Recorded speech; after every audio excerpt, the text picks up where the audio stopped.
గొర్రెల కాపరి అయిన దావీదున్ నీవు దావీదు అన్నాడు సౌలుతో, అయ్యా నేనెంతయ్యా మిమ్మల్ని లేకపోతే ఒక పెట్ట లాంటి ఒక పురుగు లాంటి నా కోసం అంటాడు. నేనెంతయ్యా నీ ముందు రాదు అయ్యా, నేను అపరాధ సామాన్యుడయ్యా, నా కోసం ఎందుకయ్యా అంటాడు.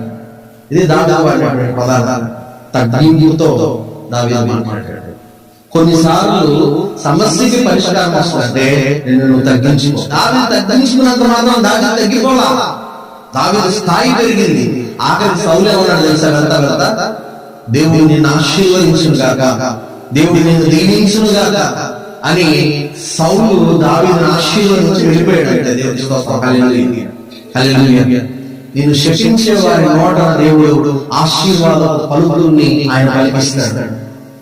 నిన్ను శపించడానికి నోరు తెరిచే వారు సైతం నిన్ను ఆశీర్వదించి ఆశీర్వదించే వారిగా దేవుడు మారుస్తున్నాడు.